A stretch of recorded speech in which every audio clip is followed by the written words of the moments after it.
वाले हमारे सहयोगी इस वक्त हमारे साथ जुड़ चुके हैं, उनका रुख कर लेते हैं। मकरंद, तमाम बातें तो असदुद्दीन ओवैसी कहते नजर आए, बुलडोजर एक्शन को गलत बताया, कोर्ट के फैसले को नहीं सुना गया, कोर्ट के आदेश को नहीं माना गया, पहले नोटिस नहीं दिया गया, सब कुछ कहते नजर आए, पत्थरबाजी को लेकर कुछ नहीं कहा। ये किस तरह की राजनीति है? और दूसरी बात ये कि हाजी शहजाद अली जिसके साथ असदुद्दीन ओवैसी खड़े नजर आ रहे हैं, उसका रिकॉर्ड क्या है? 1981 में उनके ऊपर प्रतिबंधात्मक कार्रवाई होती है, 1986 में उसके ऊपर मर्डर के चार्ज लगते हैं, 302 के चार्ज लगते हैं, उसके बाद उसके ऊपर बलवा के चार्जेस लगते हैं, 97 में आर्म्स एक्ट के तहत कार्रवाई होती है, 2007 और 2016 में उसके ऊपर बलवा के आरोप लगते हैं, मारपीट के आरोप लगते हैं, और उसके बाद अब ये मामला। आप ये सोचिए कि इस व्यक्ति के साथ असदुद्दीन ओवैसी और कांग्रेस खड़ी हुई नजर आ रही है, और कल कांग्रेस का डेलीगेशन भी वहां पर गया, डीजीपी से मिला और घर गिराने को लेकर उन्होंने विरोध किया।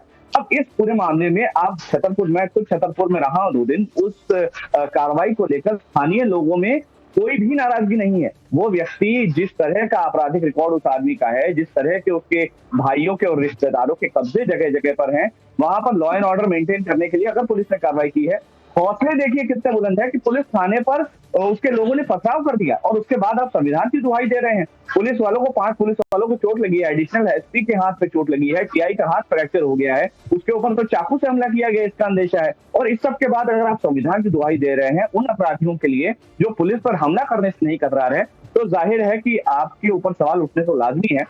बीजेपी ने भी इस पर सवाल खड़े किए, वो अपनी जगह राजनीतिक एक बयानबाजी हो सकती है, लेकिन किसी भी तरह की आपराधिक गतिविधि को जो पुलिस थाने को कानून के दायरे में नहीं समझ रहे हैं, खुद को पुलिस थाने के ऊपर समझ रहे हैं, हमला कर रहे हैं पुलिस वालों पर, और उनके खिलाफ अगर कार्रवाई होती है और उस पर अगर सवाल किए जाते हैं, तो जाहिर है कि ये दोबारा एक बार विचार करना चाहिए कि राजनीतिक दल अपने आप को किस दिशा में ले जाना चाहते हैं। बहरहाल इस मामले में राजनीति चल रही है, कहीं ना कहीं कांग्रेस और बीजेपी आमने सामने है इस पूरे मामले पर। अब असदुद्दीन ओवैसी की भी एंट्री हो गई है, कांग्रेस का एक डेलीगेशन डीजीपी से मुलाकात करके शिकायत कर रहा था कि संविधान के हिसाब से पूरा मामला नहीं है। दूसरी ओर हाजी शहजाद अली जो है वो फरार बताया जा रहा है, उसका भाई है पार्षद आजाद अली, वो भी फरार है। इसके अलावा जो गिरफ्तारी।